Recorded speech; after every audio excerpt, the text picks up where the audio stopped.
Hello, people. How you doing? Welcome in. This is SNN Street News Now. The program is called Five Guys and You. Do it every Thursday, 9 p.m. on the East Coast, 8 p.m. The Central Time right there in the middle. And then, of course, we have 6 p.m. on the West Coast. Our fearless leader, Lee Michaels, is definitely on assignment. So we're going to hold it down. Professor Reggie Miles join us momentarily. He's actually teaching. So when he gets stabilized, he will join us. But until then, it is me and these guys. There you go. So you have Dr. Ron Ford, of course, Francisco, a.k.a. Chocolate Yoda. Gentlemen, how you doing today? Man, doing Oh, great. good. Nice, nice. How was your Father's Day? Mine was good. Mine was real good. I basically didn't do anything, and that's like the best thing. Man, you are so right. It's the best thing. Woo! I was the same way. I wasn't trying to do nothing extra. Well, that's good. That's why he says the best time. Get a chance to kick back and enjoy yourself. Yeah. So let's get on the table, of course. I'm going to go to my cohorts. They're going to tell you what they're going to talk about, and we'll make it do what they do. Dr. Ron, what you got on docket, sir? Well, I've had some things that have been nagging at me all week long that I've been seeing in the mainstream media. So I'm going to be talking about, the Holocaust and the Middle Passage.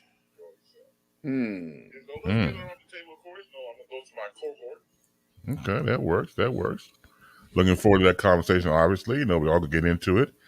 Francisco, what you got, sir? I have something that we might want to do first, since Ron's topic is real deep and heavy. But I just want to talk about the new House committee to deal with the January 6th insurrection and my displeasure at most of this situation. Yeah.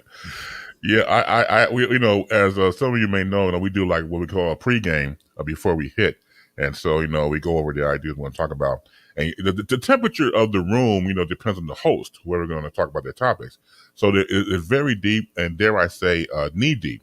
And that goes back to Professor, because I know he's in search of funk intelligence. So that all fits into the whole plan. So either topic is very heavy duty. My topic will go into the fact about DJ Cassidy, who is known for doing Pass the Mic, very successful. As a matter of fact, he signed a deal with BET to do some specials. So the question for the panel would be the following. So what genre of music would you pick? And then name 4 artists that you would pass the mic to.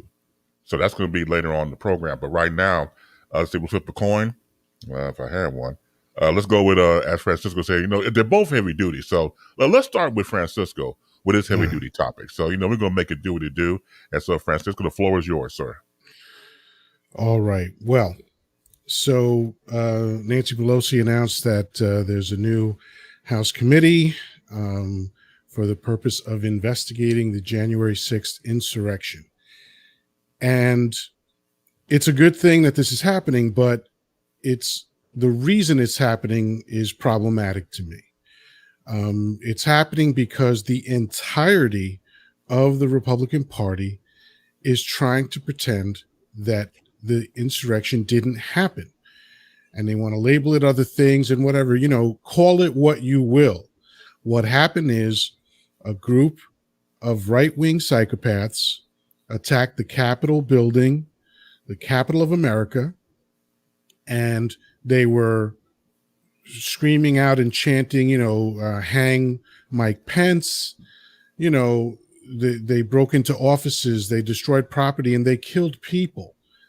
5 people lost their lives that day, including one who was murdered by the crowd, who was a police officer, which is particularly puzzling since this is the Blue Lives Matter crowd. So we all saw this. This was broadcast on television live as it happened. We saw that it happened. Everyone knows it happened. But then these Republican lawmakers, these people who are in charge of our lives, making the very laws that govern us, are pretending that somehow what we all know we saw, we didn't see. And so now the Democratic Party has to form a committee to investigate this. And I only hope that this is not performative and this is not propaganda and this is not grandstanding. I really hope that this thing has teeth so that, people go to jail, including some of the lawmakers, because we know for a fact that there were lawmakers in the Republican Party who participated in the insurrection to varying degrees. And all of those people need to be in jail. It's very simple. So that's my thoughts on that. What do you guys think? But before I ask you a question, I want to make sure that everybody knows this. Make sure you go to the YouTube channel and go to SNN Street News Now. Make sure you subscribe and like and share. We're also on Twitter and Twitch. Francisco, as you see it, we've seen everything with our eyes that happened on January 6th. That was not like a showcase thing. We saw it in real time. Right. Why do you think that it had revisionist history? What we saw. I think it's basically the last thing I said. It's, we know that Republican lawmakers were involved in this thing, and they know they were involved in this thing, and they know that if it's investigated, they stand a chance of going to jail. So they're now just going to do this weird thing of it wasn't me. They're just going to pretend that it didn't happen. They're going to say that the crowd was not unruly. They're going to say, as they have many, many times now on television, that there were no weapons involved. Of course there were weapons. Not only, and by the way, a gun isn't the only type of weapon. Not only were there guns, and the police and all of the law enforcement said that guns were found and confiscated, but they had all sorts of other weapons. They had sticks, they had clubs, they had, they grabbed furniture. They were, so it's just amazing to me how, this is literally the pages of the book 1984 come to life, where a government is trying to tell you that you don't know what you saw. And so, yeah, I think the main reason is that these guys are afraid to go to jail because they're all punks. So obviously they're afraid to go to jail. So do you think at some point in time that there will be a ethics review over some of their involvement? Because I know ethics review has a lot of power and leeway in order to be able to pull out information without a subcommittee and the way that they're trying to go at it right now. So if they It's put possible. I guess we have to see what this committee yields first. But yeah, I mean, I want accountability. I mean, if any one of us, walks into a store and steals an apple, we have to face the repercussions for that. So these are people that were involved in an event that yielded 5 deaths.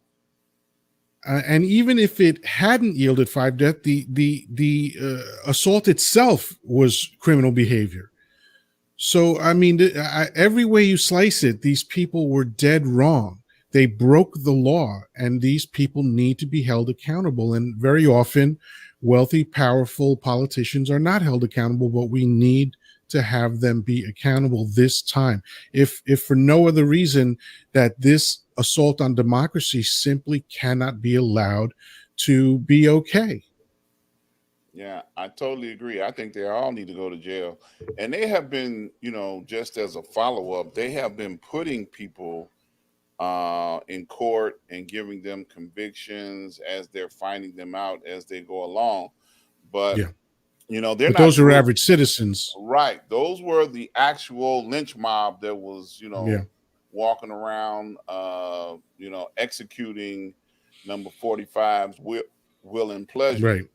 So, um, but the elected officials that were in the room that were co-conspirators to 45, yes, I said it very carefully, that were co-conspirators to 45 are trying not to be fully exposed and the flashlight put on them to say, yeah, you go to jail, you go to jail, you go to jail. You're all part of this because you help encourage this in a multitude of ways.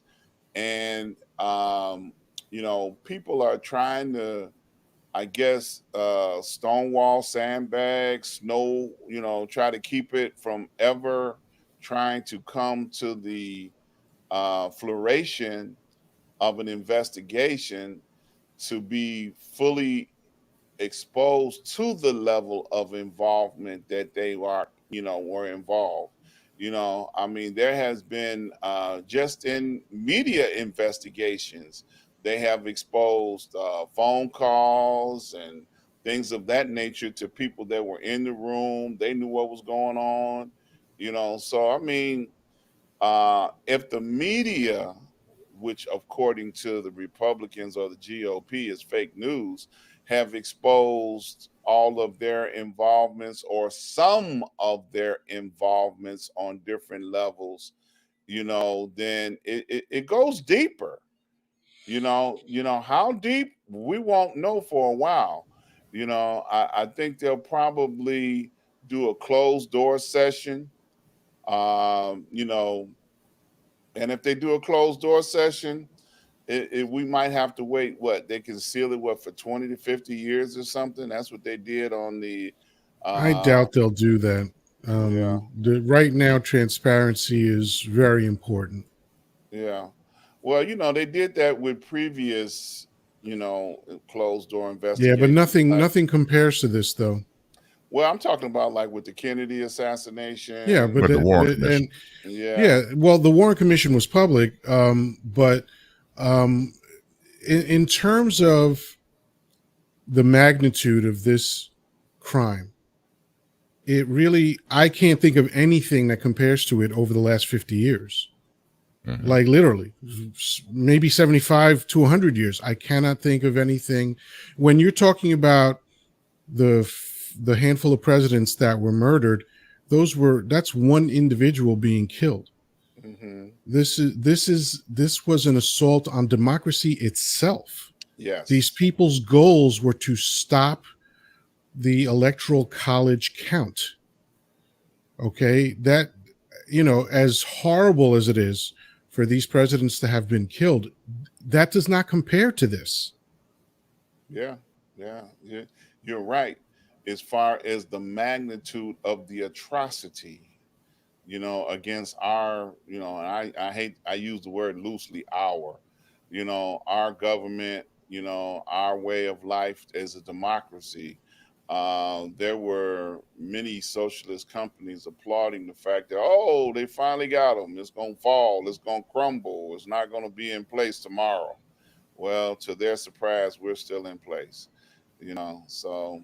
Well, you know how it is. I mean, it goes back to what I said about movie references. New Jack City.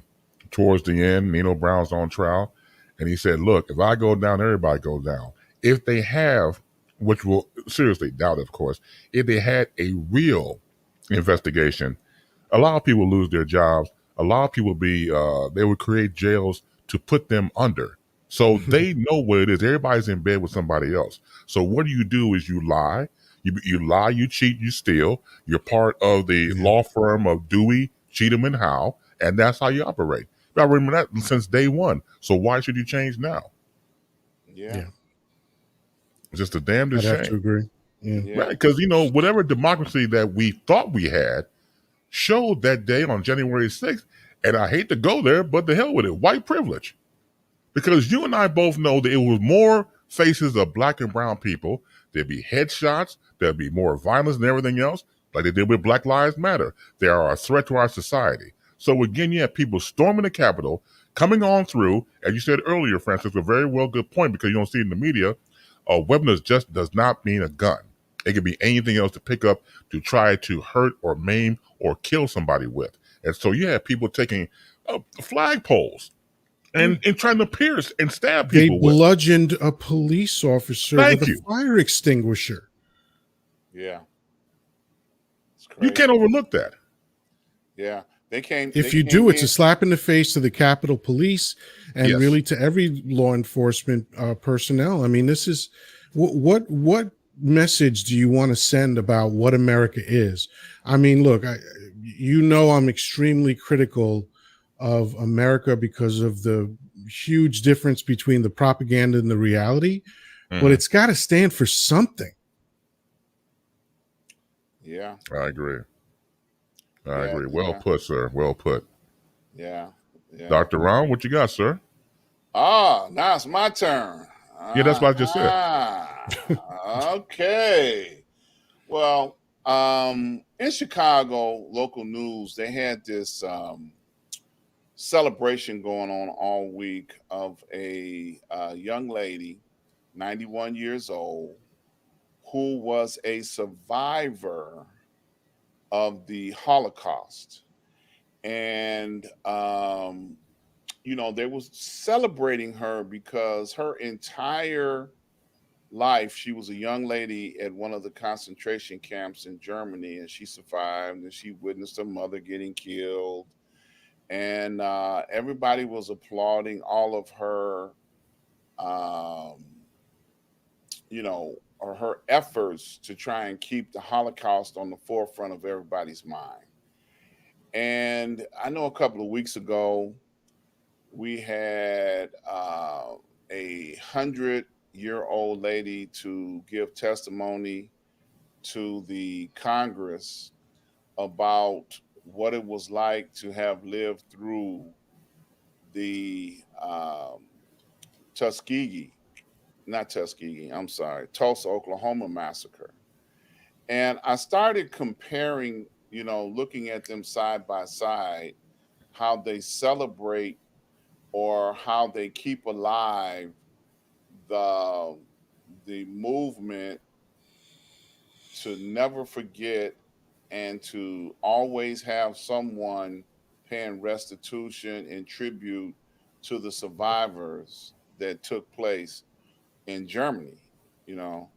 And when we, people of color, black people, brown, black people, we start talking about the Middle Passage, then it's like, oh no, we don't want to talk about that. Oh no, it's not something we want to, keep bringing up. We don't want to talk about how the atrocities that took place in the Middle Passage. Oh, that was just, you know, too terrible to talk about. We don't want to keep bringing this up. And it's a big difference in how they receive what happened to the people, the Jews in Germany. And I noticed a couple of notes, and I want people to please go over to the history um, .com, from the History Channel, and just by chance take a look at some of that Nazi Revolution in 1933 to 1939, and they talk about in detail some of the things that took place, with the Holocaust, and how they were persecuted and how they rounded them up, and how they picked on not just the Jews but other races of people as well.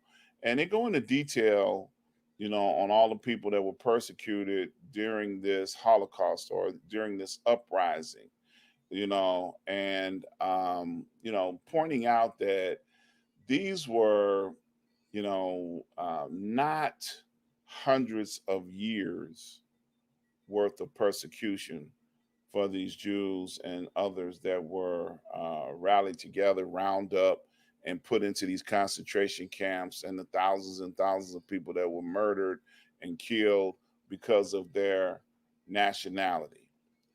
Now, I started looking at information related to the Middle Passage, which I used the resource that I pulled up information from was the Britannica website. Encyclopedia Britannica. Y'all remember that? I know y'all old enough to remember that. And they started talking about the Middle Passage began in the middle 15, early 1518 to the mid 19th century.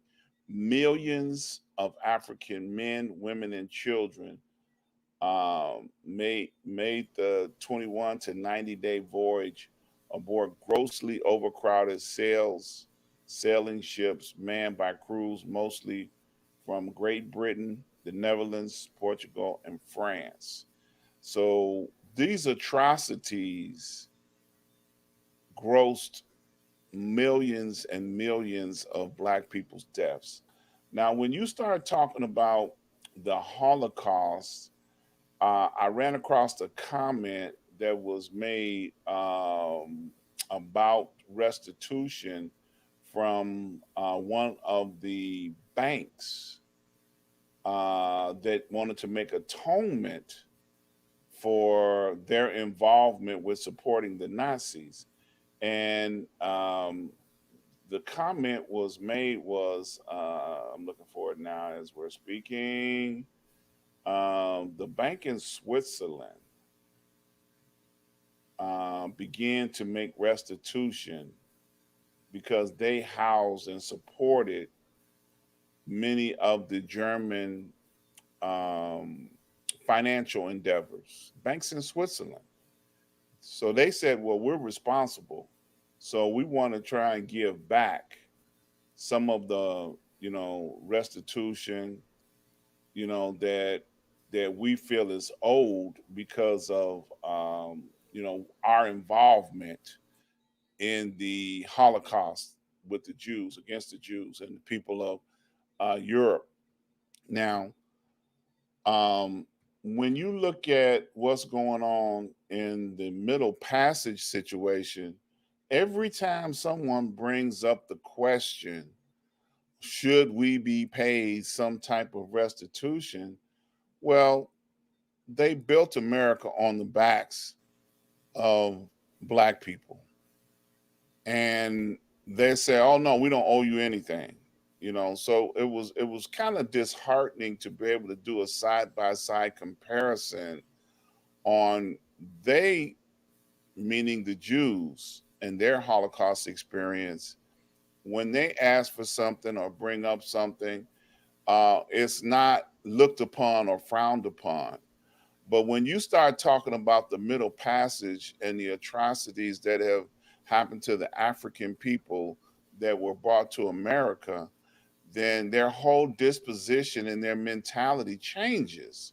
They're like, "Oh no, we don't want to bring that up. Oh no, we don't want to talk about that. Oh, we don't feel like we owe justice or any rights or benefits, to Black people at all, or people of color at all. We don't even want to talk. We don't even want to talk about the history of it. So it's kind of um, disturbing to see this in my face, especially all week long in the Chicagoland area on the news when they're talking about this one lady, and here you have her whole life evolved around trying to make sure that the Jewish Holocaust never is forgotten. And then we have people of our generation and the generation before ours talk about, hey, so it happened. We bring it up like the Middle Passage. What about our ancestors? Are they not owed recognition for being captured, put on ships, and brought to America, to build this supposedly great country that we're a part of? That they can come together on and try and overturn a sitting government. It wouldn't be here if it wasn't for us. And unfair treatment and unfair acknowledgement on what has happened to us is it's definitely an issue. So, I know my brothers and my colleagues here on the show, we talk about things like this because we want to try and stir people's consciousness. And that's what this conversation is about tonight. So I throw it to my brothers. Let's talk about it. Let's bring this up. Let's kick the can down the road a little bit further. Oof. There's so much. Wow. It is, bro. It is. I It mean, you is. touched on so many things, and there are things that are still left to be touched on. But even the stuff you brought up, it's just so much to address. My unorganized thoughts are this. I usually don't endeavor to compare atrocities, but for this conversation, I think it's necessary. There is a huge difference. Well, before I get to that, let me start with the fact that since World War II, there have been 26 Holocausts. They have been rebranded as genocides and ethnic cleansing, but they're Holocausts. And some have been way worse. But again, we're just talking about sheer numbers of people. But all things being equal, atrocities being atrocities, there are some significant differences between what happened to the Jews. And by the way, I want to throw in one last caveat into this. About a third of my family is Jewish. My stepfather was Jewish. I was raised by him for 27 years, from the time I was 7 years old. So this isn't coming from a place of theory or ignorance. This is direct, not like this man's family died during the Holocaust. They were in concentration camps. Okay, so I have a little bit of knowledge about this stuff. And if we do an apples to apples comparison between the experiences of the Jews, and again, not for a second taking away how horrendous it was. It's incomparable how horrendous it was, but I'm going to try to do a little bit of comparing. When you look at what happened to Black people, I usually say black and brown because it's all the same. The Jews retained their cultural identity. They retained their family names. They retained their language, and they retained their religion, and very often they retained their families, although not always. But when you look at the experience that slaves had in America, and by the way, slavery ain't where it ended, okay? Redlining, FHA loans, the GI Bill, all these things specifically said blacks were excluded. Okay, Jim Crow. I mean, it goes on and on. You know, forget about what happened. It's still happening. But just comparing slavery, it was a completely different experience. You know, as they showed brilliantly in Roots, where Kunta Kinte was made to give up his name.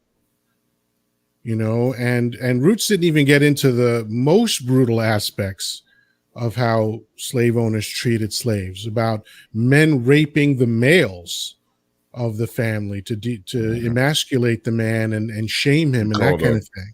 Yeah, Bronco busting, they would call it. Yeah.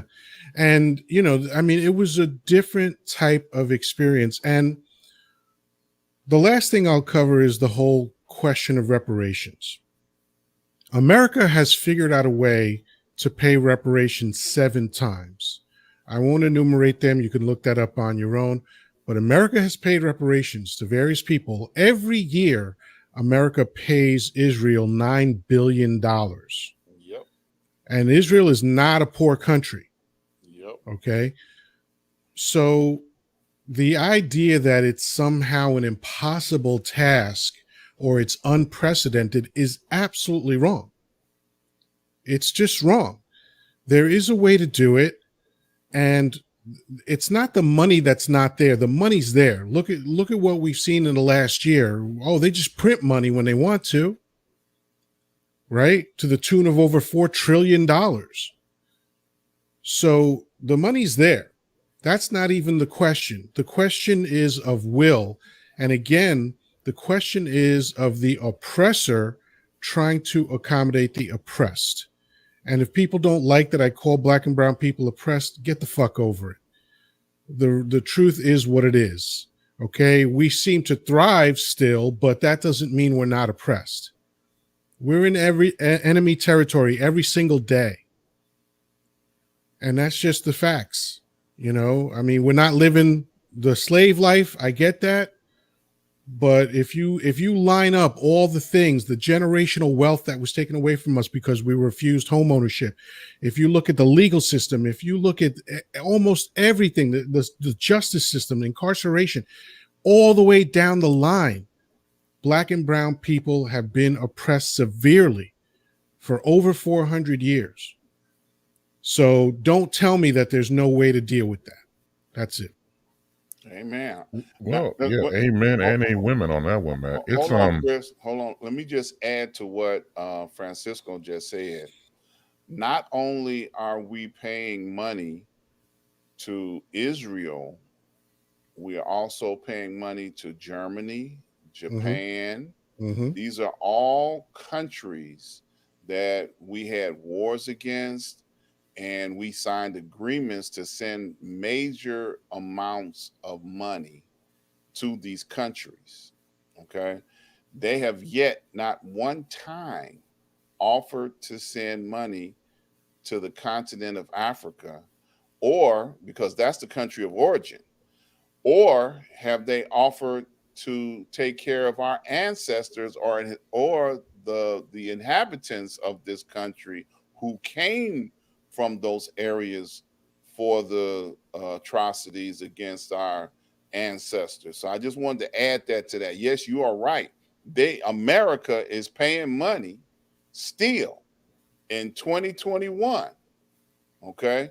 And these America countries still pays England taxes. yeah. And all of these countries that we pay money to are thriving way better. They're all wealthy countries. Yes. So that I just wanted to add to that. Go ahead, Chris. I'm sorry. no, that's cool. No, that's all right. You are correct, Francisco. They have the money. They've always had the money. They just choose not to. It's as simple as that. Sometimes we go overthink things. So, for example, excuse me, you talk about how we're not paid for reparations and that we should. And that you said earlier, Dr. Ron, about on the backs of not only blacks, but brown people and Asian people in this country and everything else, they wouldn't have it had not been for slave labor. But they know that if they paid back, say, black people, just that alone, black and brown people, that alone, hey, look, they might have turned over the whole country to us. And that's never going to happen. So you have to divvy out the funds that make sense. So if you're doing business, obviously, with these other countries, you deal with them. But anybody else, no, you're not in that category.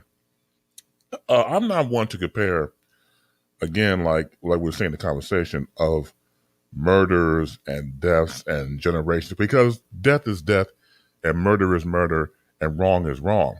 I've unfortunately in situations gotten into a conversation with people who want to my generation suffered more than your did. I'm not into that. It would be nice to have a conversation to say, you know what, we have a common enemy that has come after us. We put our resources together. We had a conversation last week, but I'm not seeing happen at this time. When you have people who can, once again, the ability to realize that there was more going on than what we were taught in schools. As you know, we're getting these edited versions where we were coming up in school about, the Mayflower and, all the other stuff and everything else. So by the time you got to high school, depending on what high school you went to, or college universities, depending on what classes, you get a chance to have more information dealt to you, you have a broader understanding. But that's if you seek knowledge. Now, if just to go beyond the scope of the book that's been taught to you in schools, if you're able to open your mind and have experiences with different people, that's one of the best education you ever have. When you get a chance to talk to people that are across the table from you and share experiences, you just might learn something. And you just might realize that you're not that much different from that person. The key thing in the following is, we all know that racism is not going anywhere. I've labeled it as the never-ending battle. What we need to do is try to find a way, if we can once again go to the table and air out all frustrations, because what we got to do is heal ourselves. So one thing to do is, what's tiring with me with black people, we hate ourselves. Now, I know people say it's a strong word, but it is what it is. When you have shootings in the street, For no reason, children can't go out and play in certain neighborhoods because for fear of them getting shot. It's a layered situation. But what we have to deal with is the fact that we have to embrace ourselves, I believe, in this time and day and age more than we ever did before. We have to know our history. We have to ask questions. We have to band together because they ain't going to do it for us and never will. So if we don't empower ourselves, who in the hell will empower us? Don't look to somebody else to tell you who the fuck you are. You should know who you are. And if you don't know, go ask somebody. Look, if we realize the power that we have, they know that, but they keep us confused. Going back to the whole thing about putting drugs in the neighborhood and alcohol in the neighborhood and once again creating a plausible diversion. And the plausible diversion has been working for a very long time. Now, will we wake up? I don't know. But I think we need to at least start from somewhere. And again, between the Middle Passage and Holocaust, there was suffering on all sides. And you just have to realize that. But as you said, Dr. Ron, when it comes to the Middle Passage, okay, that happened. I'm sorry that happened. When certain people come to the Holocaust, they're able to navigate through business and donations and things like that. Like you said, they reclaimed their name. We lost ours. We don't know who the hell we are. So I give them credit for just knowing that their lineages is still going strong. I want to address this later on. If you guys are all right with that, because I think we get a guest on that has knowledge, like a professor or someone who's an activist that has knowledge in this, and maybe we could go deeper into it because it's a lot to process.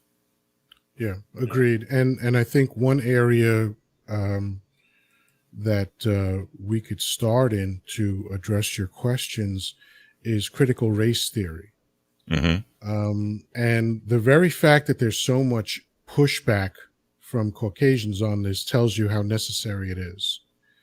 It's not new, been around since the 70s. And really, when you boil it down to its essence, it's just education about race and racism.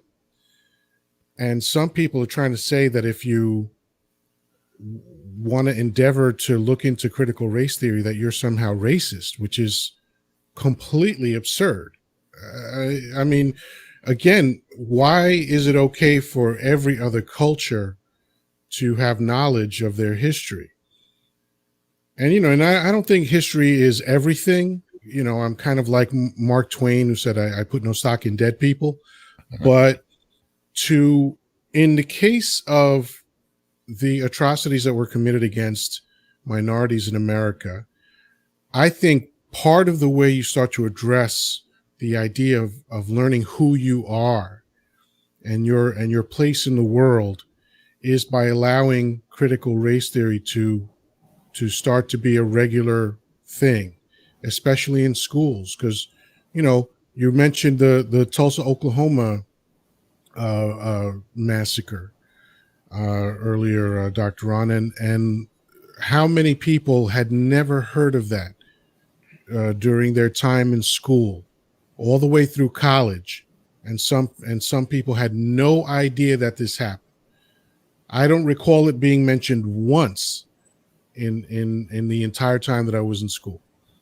And this is an effort to quote unquote whitewash history. And we need to have an accurate accounting of the reality of the history of America. If there is going to be any possibility of healing, you have to start with the truth.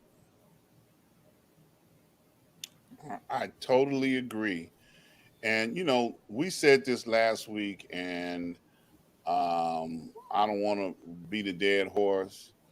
I do not want people to be satisfied. Okay, I know it's a starting point, but I don't want people to be satisfied with the fact that we have now a holiday which celebrates Juneteenth. I don't want people to be satisfied with that. I ran across a comment that I think is very pertinent in relationship to that. It says, if slavery started in 1619 and America received its independence in 1776, and the last slaves weren't freed until 1865, approximately 89 years later, why do we celebrate Independence Day so hard when we weren't independent? I thought that was kind of profound right there. Right. You know. And something to take into consideration about Juneteenth, and I don't know why people don't put this together. The freedom only lasted 6 months or 5 months, I think, because the 13th Amendment was ratified in December of 1865. And that's what ushered in all these other atrocities against black people. So it was a real short-lived celebration. Hmm. So, okay, great. It's being recognized as a holiday, but what does that actually mean? What does that do for anybody? I'm just, I'm not against it. I don't get exactly what the point is. Hmm. Yeah. Well, You, optics wise, it looks good.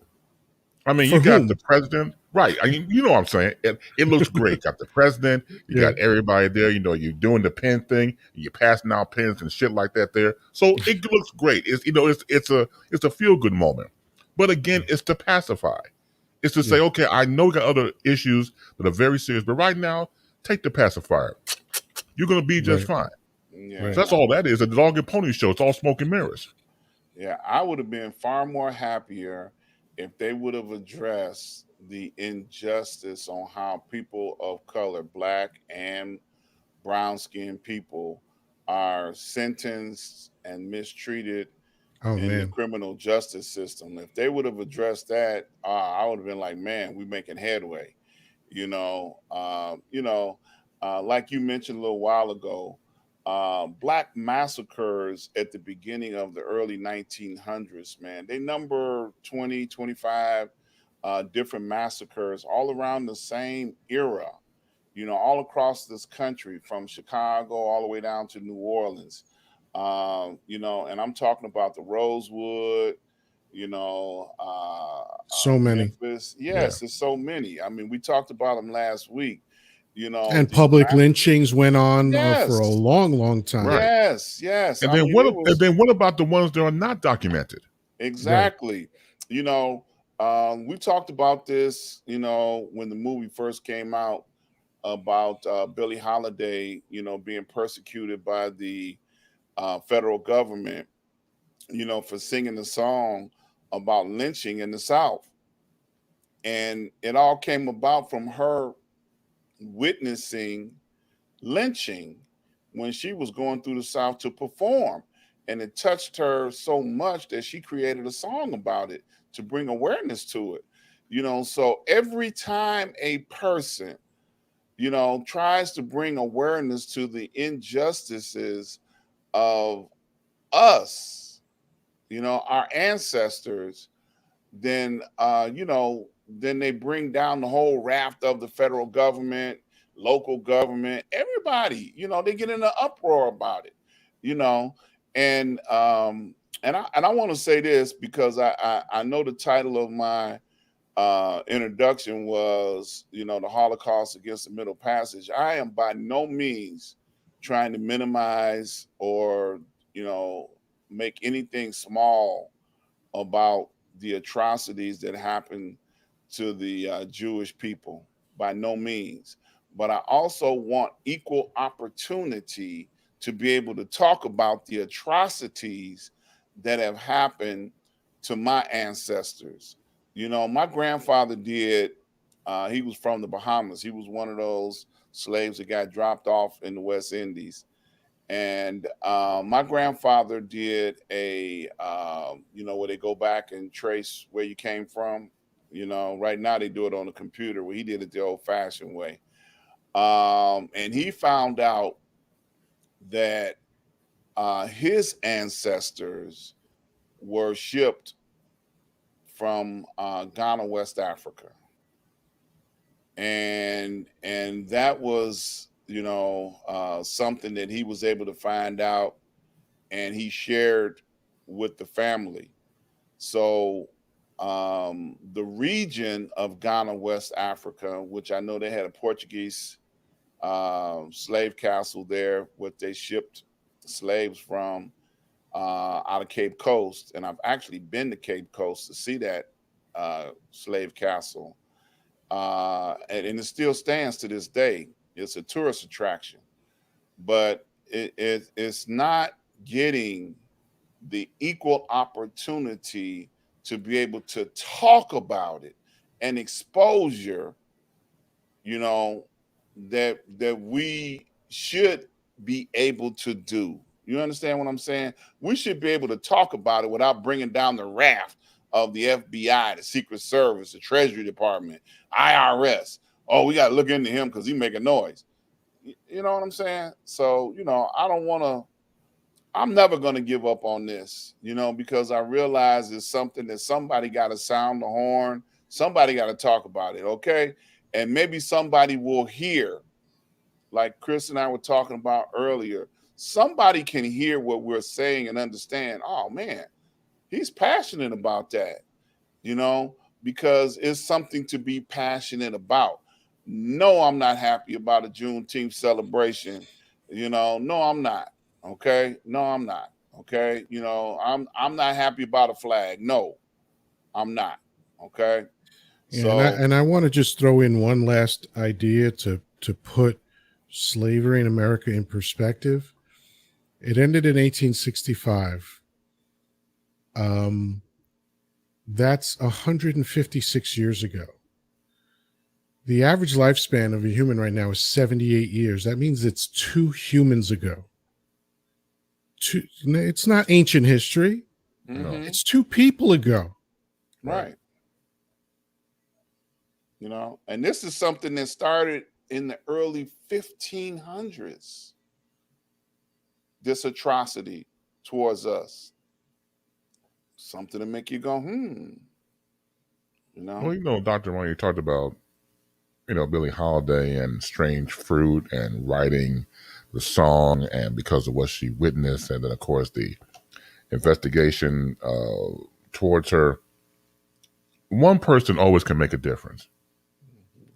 The message that one person has can change the world or can change the sway of opinion of people.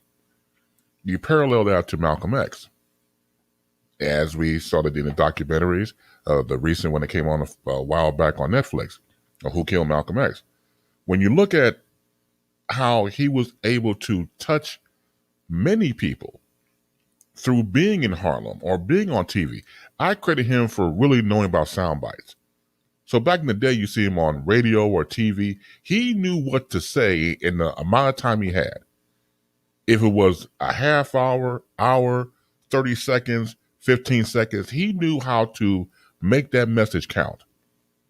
And I could personally say on my end, when I was in college and I read the autobiography of Malcolm X that's told to by Alex Haley, and I was getting the radio, and I listened to the brother, I'm like, he knows how to clock time. Mm-hmm. I would sit there and time him because he knew how much time he had in a certain situation.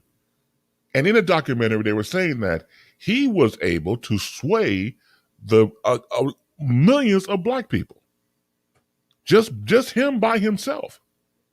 So that's when you saw the infiltration of the Nation of Islam and the local police department in New York and the FBI. They knew this man was beyond dangerous.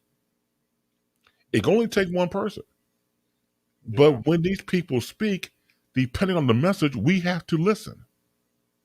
Mm-hmm. And I do believe that when you are a certain mindset or you're creative, going back to Billie Holiday or with Strange Fruit, with Malcolm X, you know, once again being precise and knowing what he had to say at that moment in time, in real time, they're gifted people.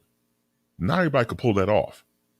And I do believe they're also ordained by a higher power because they're so focused and so laser that it works for the people who receive the message.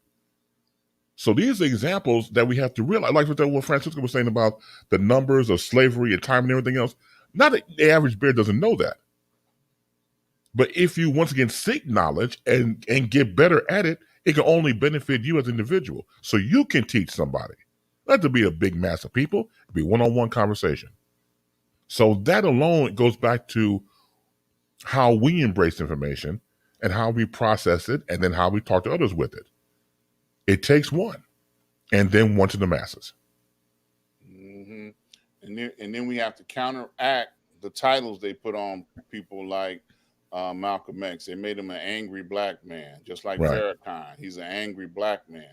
But they don't listen to the message that they're trying to deliver of education and awareness and understanding, empowering. You know, we have to be empowered and not fall for, what's the latest, hype on TV now? TikTok or something, on the internet. We get sidetracked trying to do TikTok. Nothing against TikTok, but now we're diverted. Okay. We're not really looking at our power base. Our power base is our economic force that we represent. That is a power base. We have more than one, but that is one. Yeah. There you go. That works. All right. So I kicked the can. We'll see how far it goes. Well, it was a good kick, sir. I'm telling you that was all right there. So, and I want to share this obviously with you and the audience that's participating. Once again, thank you all for being here. I found it interesting for me when I saw this happening during the pandemic. So there's a DJ named DJ Cassidy who went viral and was able to showcase a format called Pass the Mic. So Pass the Mic in his situation he would virally have musical artists on the format and they would quote unquote pass the mic to the other artists. So say for example, he's doing it, he's setting everything up, hey, what's up, I'm DJ Cassidy. As a matter of fact, as a footnote, he's been signed by BET to do some Pass the Mic specials. And that's how popular it's become. So, hey, I'm DJ Cassidy, welcome to Pass the Mic. I'm going to pass the mic right now to a lovely artist. Here she is, Jody Watley. So Jody Watley come on there, exchange pleasantries and sing a melody of some of her hits. And then go back to DJ Cassidy. Oh, man, thank you, Jody. So here we go. We're going to pass the mic. Here comes Shaka Khan. So you get my drift. So I said, that's beyond cool. And I've seen a few of his pass the mics. I was like, man, this, especially during the pandemic where, you're sheltering in place, you're at home. I mean, the thick of it. And we look for entertainment on the internet and beyond, and television and radio and social media and podcasts or whatever to get us by. I thought it was very different. That was very unique. And then people pop up that are artists that I haven't seen or heard from in a long time. So I was like, man, that's righteous right there. So the question I posed to the panel, if you could pick a genre, any genre of music, say it was R&B, rap, whatever, and then pick 4 people you would have each one pass the mic to. So for me, and anybody out there in the comment section, you want to participate as well as you have been doing throughout the evening. So for me, it would be rap. And so the 4 will be the following. It will be Kool Moe Dee, then KRS-One, then Chuck D, then Rakim. Now for me, over the years, have played rap in college when it was right in its infancy. It was a great thing to hear, especially different types of rap. You had conscious rap, you had the party rap like Heavy D and the Boys and people like that. It was just a genre of different forms of rap styles and then going to hip hop. So you can do any type of format. So again, genre, and then 4 artists to pass the mic to. So I'm going to go with Dr. Ron because he was there when music was invented. So I figured I'd go to him first, and then he could tell us. And I must correct you there, my young bass BoomShockalaka. That would be Reggie.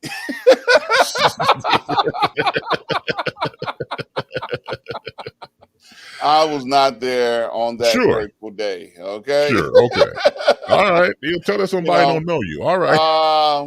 well, I enjoy R&B music, from birth, and jazz from birth. Those are the musics that I were exposed to, the genre of music. So if I had to pick four artists that I would, and see, now I'm about to name some people, some folks I never heard of.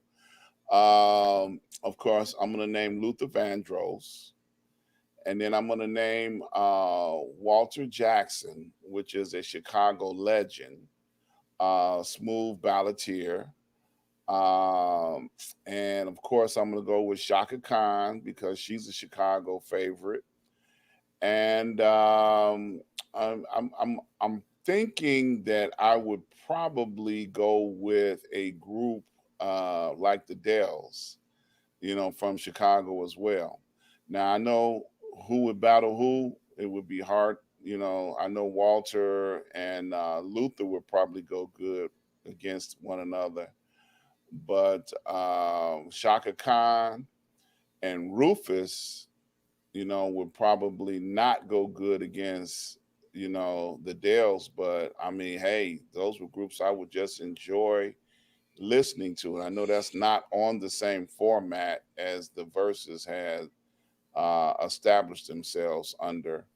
And let me just throw this out there as a historical point of view. Um, this very same format that they're using in Verses was something that we used to have a Chicago DJ called Herb Kent back in the day. Every Sunday, he used to do a thing called Battle of the Best.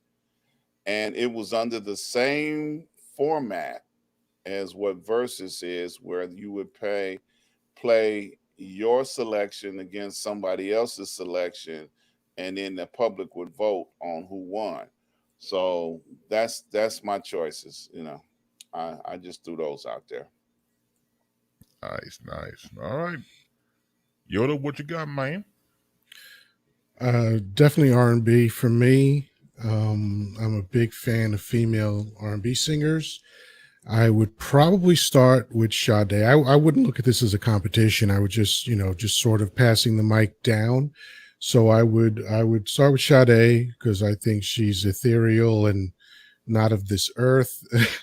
And I've seen her live twice, and it was just spectacular.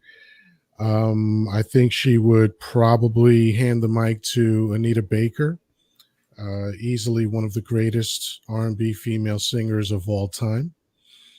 And to round out the females, it would be Aretha Franklin for me. And then Aretha would hand the mic to Luther Vandross.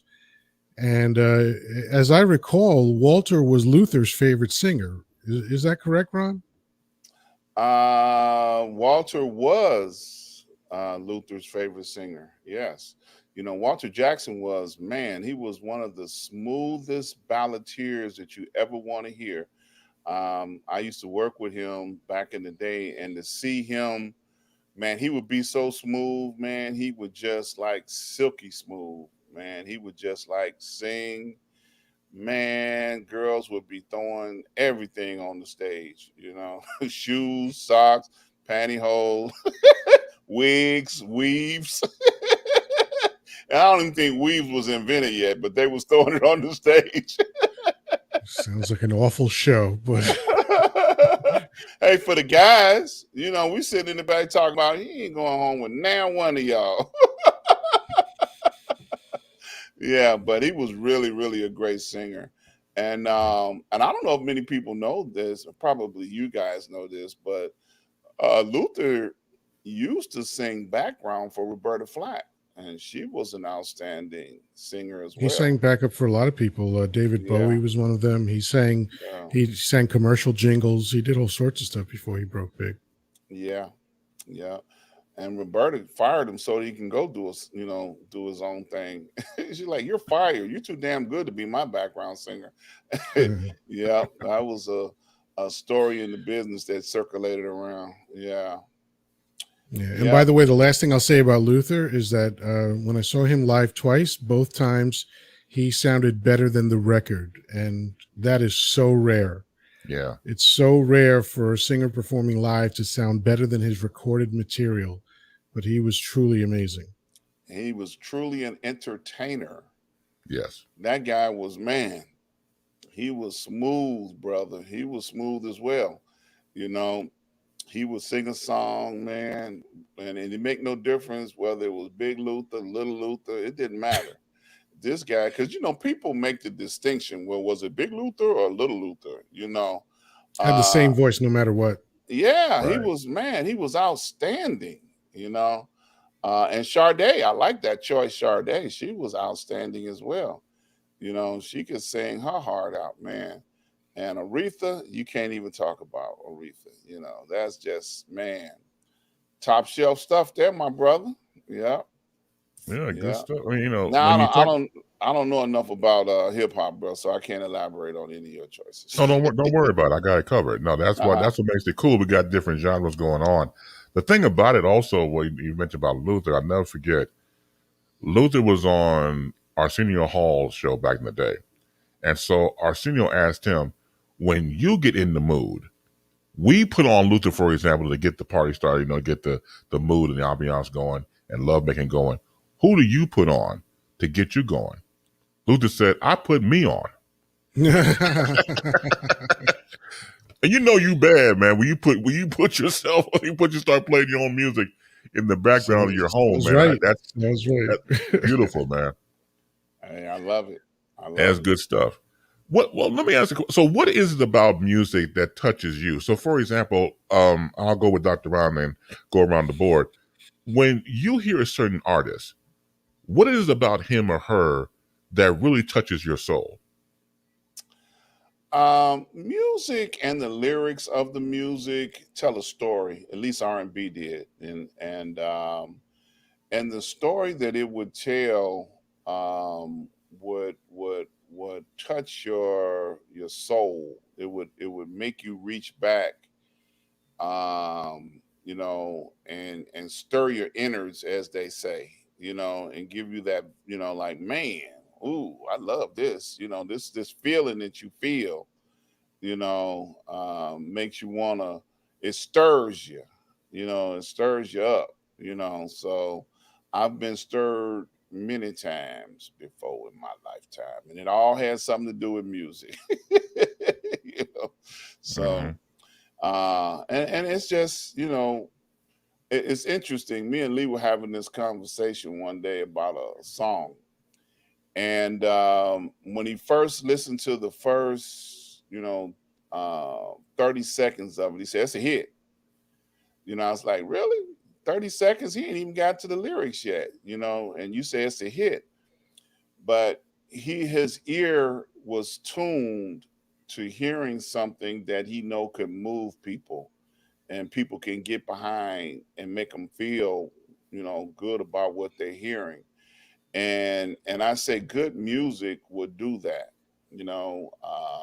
It'll get behind. It'll make you get behind it and feel good about what you're hearing. Nice, nice. Francisco, what about you, sir? Well, there's that line from a very old book, music hath charms to soothe the savage breast. And it is a topic that I discuss with my friends and son pretty often, because it kind of amazes me that there's very few things that are universal among human beings.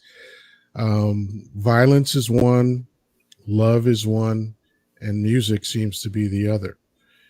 Um, Among the first things invented by human beings were musical instruments.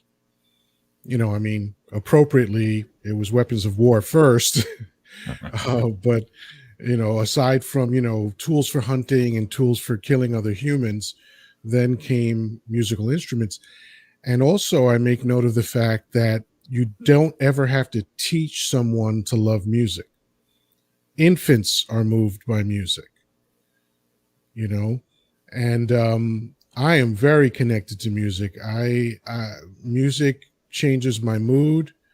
If I want to be up, there's certain things that I play. If I want to feel emotional, there's certain things that I play. Sometimes I'll be just moving along, just going through YouTube, and I'll see something, and I'll click on it, an artist I never heard of, and I get this extraordinary experience. So music has a deep and profound connection to human beings, and I roll with it. I think Nietzsche said, "Without music, life would be a mistake." I happen No, to agree. oh, valid stuff. Look, you can't think of your life without music. And so I want to put this up real quick. I had it earlier. Watika had typed, "Don't leave out blues. They tell a story." BB King. Now, BB King and Bobby Blue Bland were my dad's favorite artists of all time. So my dad gets some yak or some Smirnoff vodka and some cigarettes and got the records going playing and everything else. I know because I was his official record turner. This is it's like, hey boy, come in here and turn this record over. But despite the fact you had automatic needle and the arm and everything else, if it broke down, I was a slave. I had to go ask. I go tell master, hey man, I gotta do this. Yeah, going to put the needle on the record. And I remember one of his favorites, like everybody else, was BB King. The Thrill Is Gone, and it will move my dad to tears. And so as a child, a teenager, like, why you listening to stuff that will get you depressed? And he would tell me that it spoke to him. And now, mind them in my teens, they know, okay, Dad, you're doing your thing. I got it. Then years later, when I became an adult, and I'm driving the car, and I'm in my 30s by this point, and I heard The Thrill Is Gone, I cried. And it speaks to you when it does. So it could be jovial, it could be happy, upbeat, sad, whatever. It connects to your emotions. It connects to your soul. So when you're able to have that, especially virtuosos, people who are just so laser focused that it's speaking to you and nobody else. The lyrics are so poignant, you can hang on to every lyric, you can hang on to every beat and every song because you are in that moment, because it speaks to you. And that's the great thing about music, because you can go to the various genres. Like another group my dad liked was the Rat Pack. Dean Martin and Sammy Davis Jr. and Frank. There was a je ne sais quoi about them that made it look good, that made it sound good. Especially back in the day, like you go back to Frank Sinatra. Now Frank Sinatra was, again, another history note. When he was younger, he tried to commit suicide. So he had taken some pills or some drink, whatever, and he damaged his vocal cords. And this is, I do believe, when he was dating an actress back in the day called, her name was Ava Gardner. So she left him. He tried to commit suicide. They had to pump the stuff out of his system, and he damaged his vocal cords. So when he was younger, he had more of a tenor, falsetto type voice, virtuoso type. But when he got to Capitol Records as older, it's a more lower timbre because of what happened to his vocal cords. And people say, and experts say, that's probably some of the best work he ever did at Capitol Records, also being produced and composed and conducted with a young Quincy Jones. So you just never know what a person's going through, and they work through their art. And anybody can have a story like that, but it's amazing how people persevere and continue their craft, because I think really the craft saves their lives to some degree. Oh yeah, and if you listen to the album In the Wee Small Hours, it was made right after Ava had broken up with him. It is powerful. Like you can hear the depression in Frank's voice. And also going back to BB King and Bobby Blue Bland, I was working at the Apollo in the summer of 1986 when they both performed. My girlfriend at the time used to do hip hop shows on Saturday and blues and R&B on Sundays. And if you have not seen the BB King live performance at Sing Sing in 1972, it is extraordinary. I believe he said it was his favorite performance ever and his best performance. And I saw it a few years ago. It's astonishing. I mean, he was just a force to be reckoned with. He was, the enormity of his body didn't compare to the enormity of his talent. And he was an enormous man. I stood 10 feet from him. He was a giant, but man, when he picked up I'm telling you, that 1972 performance, you've got to check it out. It's some of the best music you'll ever hear. Well, yeah, go ahead, Dr. Ron. I was just going to acknowledge the fact that there's so many genres of music that will move you, bless you. Like you're talking about the Rat Pack. You move forward in time. You can't forget about Tom Jones. How everybody used to sit at home on whatever night he used to come on and watch Tom Jones, a little Welsh singer that was really had a lot of soul.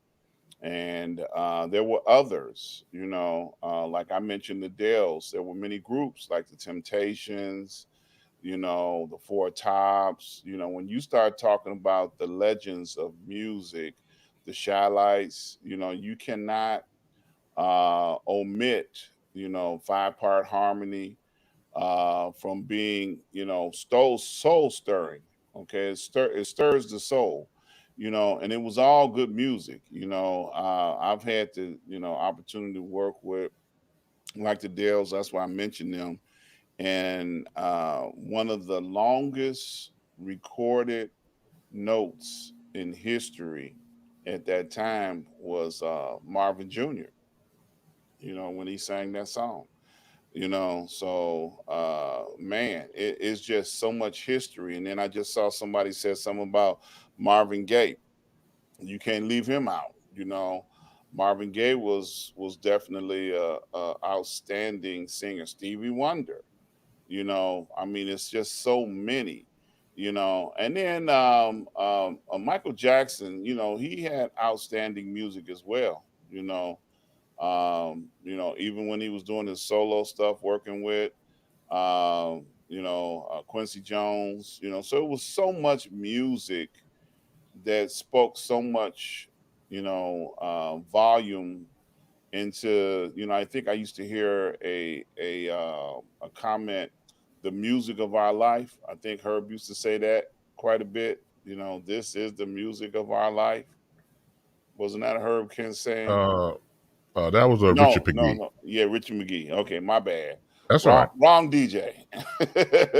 Yeah, this is the music of our life. And he would just play stuff that have been there all through our life in different places and different points and different times. Yeah.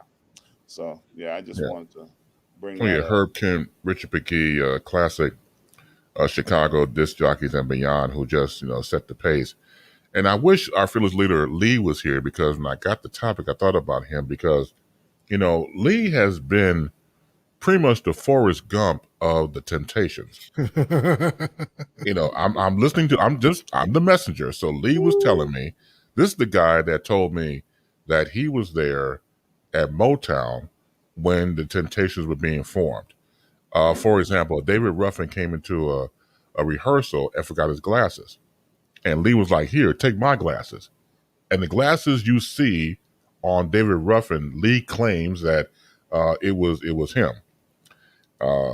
Yeah. I'm once again, it's just it could be the remembrance of an old man. So I'm telling you, man, I'm sitting there. I'm like, okay, Doc, I know he's pulling my chain, but I figure, okay, let's hear some more bullshit. So then I'm like, okay, so what else you got? Oh yeah, remember the time?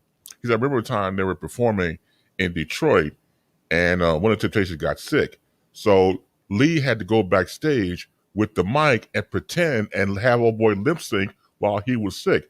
I was like, you have a really active imagination for somebody who's about to go to the home, doc. I'm telling you, I was like, Jesus Christ. But I always nicknamed Lee the Forgotten Temptation. Okay. Lots of imagination, but the Forgotten Temptation. So he would got kicked out of this if he was here.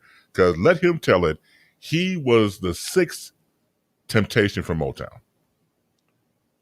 Well, when he gets back on the air, we're gonna make him tell that story so I can laugh in his face.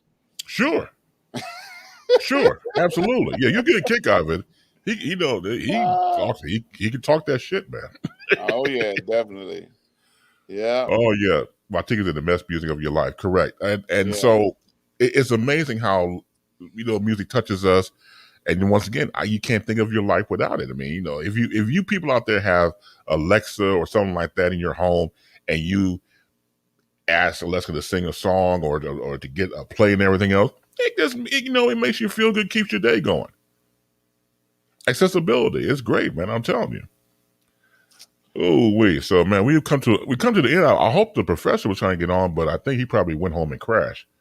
It's not easy teaching students. Then you gotta go home and decompress. And so, man, any parting words before we skedaddle, get out of here? What you got, fellas? I just want to say, keep the struggle alive.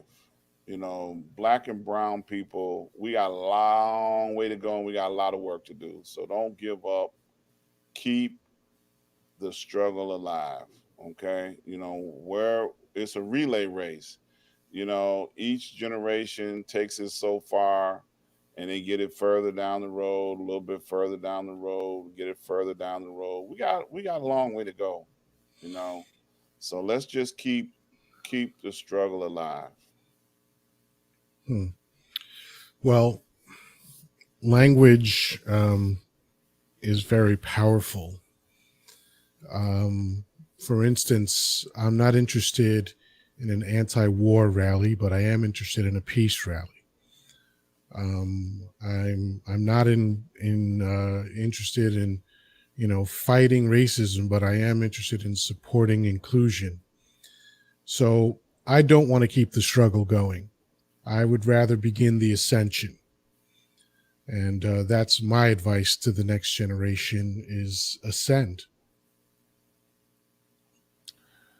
I say the following: grow intellectually, grow spiritually, and continue to grow. Just because you get to a certain age does not mean you know everything. You've attained knowledge and you've attained some amass of history in your life, but keep yourself open to ideas because you continue to evolve and be better versions of yourself. Well, that was pretty deep. I think we got to a deep conversation throughout the time we had. It's not that bad. I will watch this show, so that's how terrible it is. I'm like, geez, I'll watch this program my damn self. It's a good thing it was recorded. I know, right? Yeah, we can prove it. Yeah. You think right? Exactly. Holy crap, this was recorded. Right, I know, right? Yeah. Oh, Jesus. Yeah. And look, Chocolate Yoddah will do an excerpt, okay? Oh, of course. Yeah, that's right. Look, he'll knock the excerpts out, man. We be on my time. I'm like, I forgot someone said that shit, right? Yeah. It is always my pleasure to be with you, gentlemen. And once again, Professor Reggie Miles. We apologize for his absence. He had just got finished teaching at Chicago State University. Probably got home and just knocked out, or of course, being spending time with his family. Yeah, Professor ain't just a nickname. Oh, no, that's right. No, that's it. That's the way of life, man. So you got to take it for what it is. And for all of you out there, thank you so much for supporting what we do. This, of course, is SNN Street News Now. Go to a YouTube channel. You'll check it out. Make sure you subscribe, like, and share. We're on Facebook Live, YouTube, Twitter, and Twitch. And we're trying to make this thing grow. As our field leader would say, we just make it do what it do. And so, again, for Professor Reggie Miles, for Dr. Ron Ford, for Francisco, a.k.a. Chocolate Yoddah, I am Chris Bass. Continue to support. Do it every Thursday night, 9 p.m. on the East Coast, 8 p.m. Central, and 6 p.m. Pacific time. Make sure you spread the word.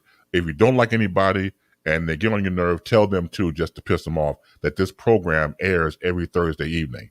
Take care and be peaceful. Take care.